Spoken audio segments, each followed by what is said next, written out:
So, today is the day. After 7 years, John Simm's Master is finally returning to Doctor Who, just 10 years and a day after he first appeared in The Sound of Drums. Now, obviously, in the weeks leading up to this, and, this week as well, the hype has just been unreal, absolutely. It's the Two Masters story, a Series 10 finale, with the Mondasian Cybermen as well. Plenty of surprises and shocks in store. It's been really, really exciting. But if you will, just do cast your minds back to the middle of April, the start of Series 10, when there was that coming soon trailer after the pilot, and we very first heard the news of John Simm's return to Doctor Who, or actually a few days before that when it leaked, and there was that press release, and at the time I had mixed feelings. On the one hand, I always saw John Simm's Master as quite an exclusive part of the RTD era, and I wasn't sure how that would kind of translate over into Moffat's era, if you like, with Moffat's style of writing, Moffat's style of episode. On the other hand, though, I was excited, evidently, and obviously, I suppose, as well.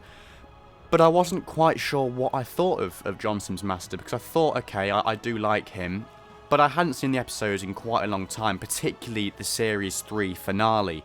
And this kind of suddenly occurred to me, last week or 2 weeks ago.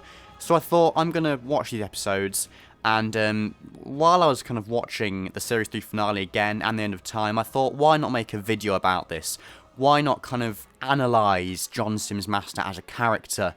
Look at, what floats his boat and what makes him tick, what doesn't. And I suppose just looking at what's been before in these episodes, in the RTD era, getting a bit nostalgic about it, and then looking to the future, today's episode, the finale, and kind of predicting how John Simm might act in those episodes. So just to provide a little bit of context, 2007 was just the year before I became a Doctor Who fan.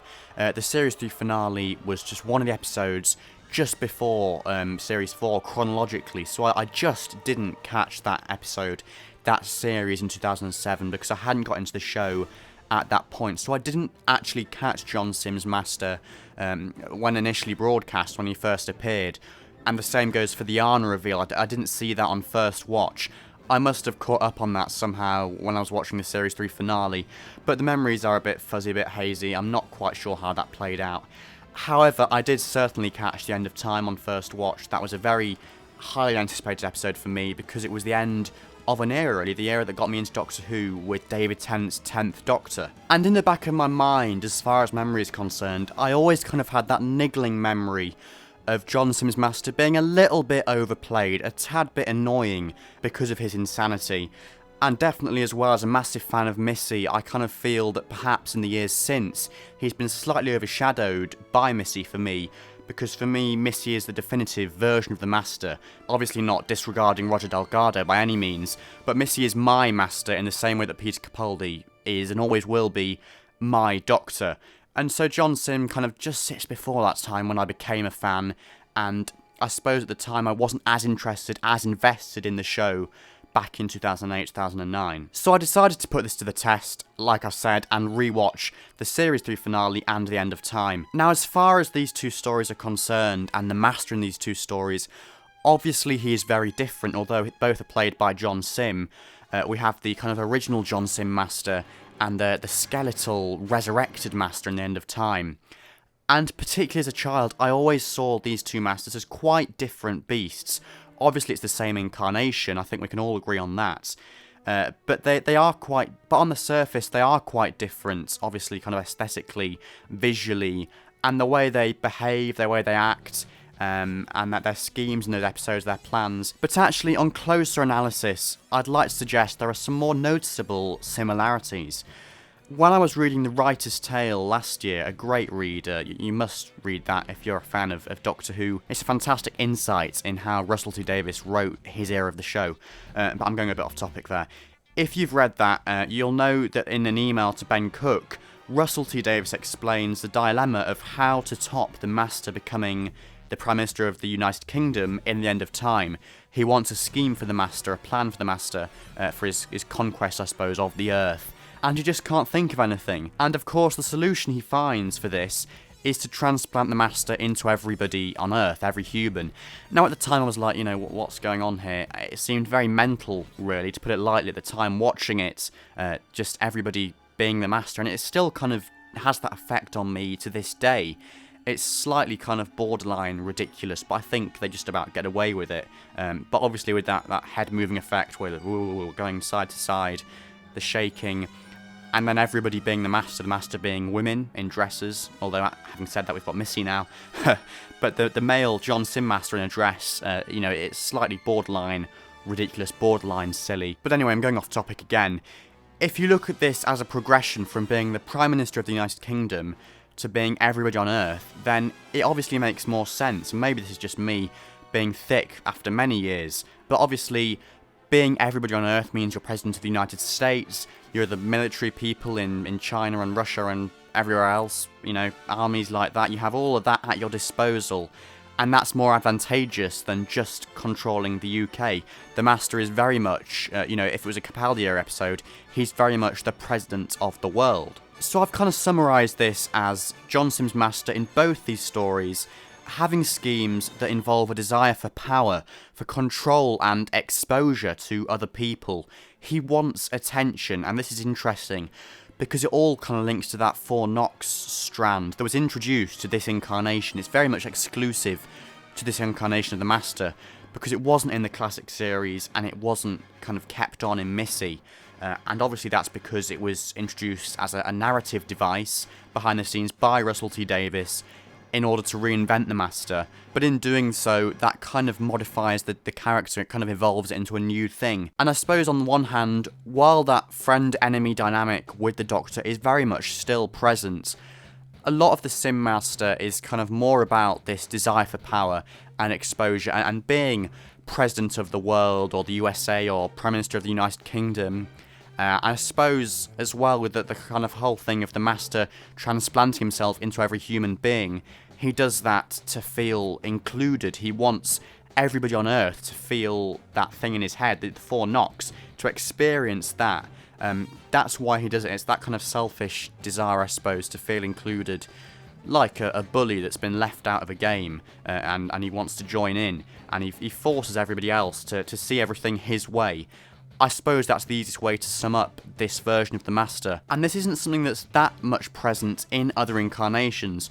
Obviously with Missy is much more subtle, and her moments of shock and horror come from that subtlety, like, I pushed her off the side of a volcano, that kind of thing. Or just being very unpredictable and killing Osgood, for instance. And I think maybe that's partially why, in the past, I've always kind of had that niggling thought about John Simm's Master.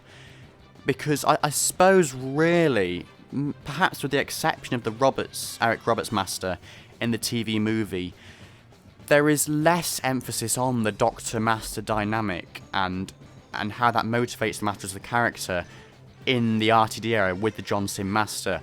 Because as I say, it's more about him and the Four Nox, and I suppose he kind of falls victim to that.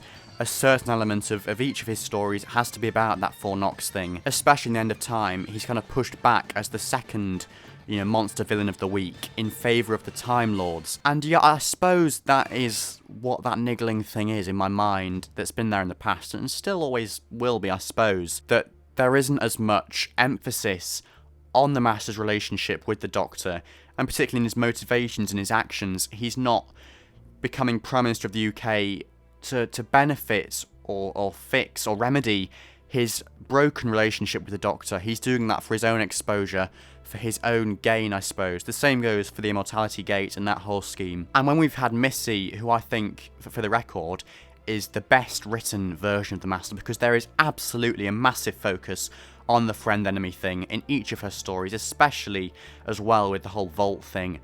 It's just been taken to a whole new level, and that is why I love that incarnation. But when you've seen Missy since in her episodes, only to give it to the Doctor, to do it in his name and his favour, to give him that as a birthday present because she wants her friend back, that is what I prefer to see in the Master. I prefer that to kind of taking over the world and having these massive schemes.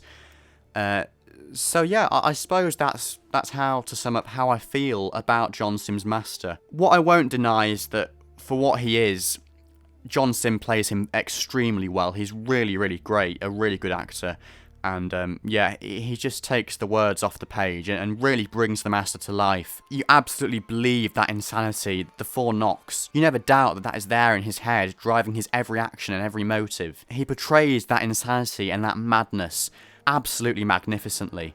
And yeah, certainly if you don't enjoy any other aspect of his performance, or if you think it's a bit overplayed, then certainly I don't think you can deny, like me, that he does that to absolute perfection. And for what this incarnation of the Master is, John Simm just does a superb job. He really, really does. So given the nature of the John Simm Master, as I've summarised and kind of come to these conclusions about, what can we expect from him in the Series 10 finale? Well, I don't want to border on spoilers because there are some things that I've seen on the web about, well, just the Master and the finale in a more broad sense. So I'm going to kind of tiptoe over this a little bit. But what I will say is that it doesn't look like he's going to have that kind of same thing going on, you know, with that desire for power and exposure and attention. Obviously, where this is placed in his timeline will kind of impact that, because if it's in between the Series 3 finale and the end of time, then the four knocks is very much still present in his head.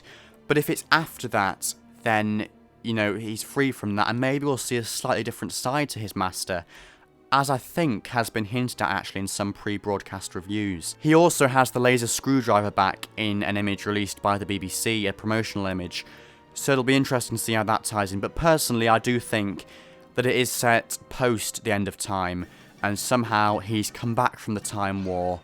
How he fits into the whole story with the Mondasian Cybermen, I have no idea, don't ask me that.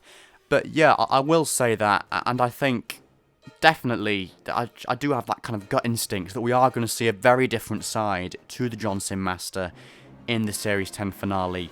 How is he going to be? How is this going to be realised? I'm not quite sure. But it'll be very interesting to see, certainly. And I absolutely cannot wait for World Enough in Time and the Doctor Falls, and just to see what happens.